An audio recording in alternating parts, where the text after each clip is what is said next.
Bona tarda. L'executiu català ha aprovat la nova reforma de l'impost de successions que suposarà bonificar el 99% d'aquest impost als familiars més directes, pares, fills i nets. La reforma s'ha aprovat a la reunió d'aquest matí i suposarà deixar de recaptar uns 100 milions d'euros.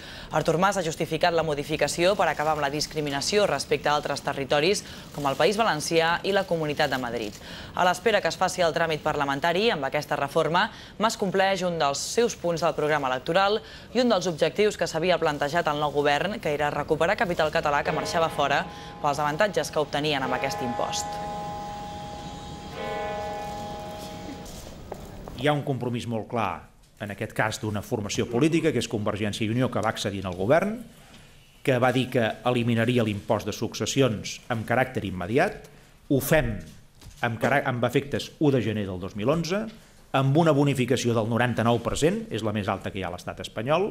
Amb això ens situem millor que Madrid i millor que el País Valencià, no igual, sinó millor que aquests altres territoris, i pels grups de l'impost de successions que no es toquen, que són els grups de parents més allunyats, cosins, nebots, oncles, etc., germans, per aquests que no es toca, la situació actual d'aquest impost a Catalunya ja és millor que el País Valencià i que Madrid. Acabar amb el greuge comparatiu entre autonomies era l'objectiu principal dels detractors de l'impost de successions que durant mesos i mesos han fet batalla contra el tribut, demanant-ne la supressió copiant el model d'altres comunitats. Tot i que tot plegat és el resultat de l'autonomia fiscal tan reclamada i defensada, el govern català parla també de discriminació fiscal i justifica la rebaixa de l'impost per eliminar la competència fiscal i evitar la deslocalització de tributs.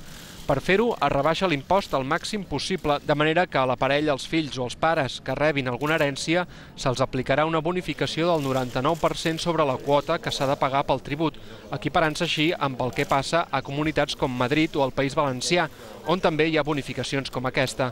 I el resultat pot ser fins i tot més favorable pels contribuents catalans. Mantenim totes les deduccions i afegim les bonificacions. I aquesta és la raó per la qual a la fi el sistema queda, de fet, millor que el de Madrid i València. Així, en el cas d'una parella que rebi una herència per valor de 975.000 euros, incloent-hi un habitatge habitual de fins a $500.000 d'euros, a Catalunya la quota a pagar seria de 0 euros contra els més de 2.000 que haurien de pagar a Madrid i València. En el cas d'un fill major de 21 anys, per una herència de 750.000 euros inclosa la vivenda habitual, tampoc no hauria de pagar si tributa a Catalunya, mentre que a Madrid o al País Valencià la quota pujaria a prop de 1.500 euros. Tants canvis han impactat de ple en la recaptació. Segons els càlculs del govern, si no s'hagués fet cap reforma, per aquest tribut s'ingressarien uns 800 milions d'euros, mentre que amb la reforma a fons que va fer el tripartit, la recaptació cauria més de 500 milions i se n'ingressarien uns 260. Amb les modificacions aprovades avui, es deixaran de recaptar 100 milions més i a les arques públiques hi entraran 150 milions d'euros.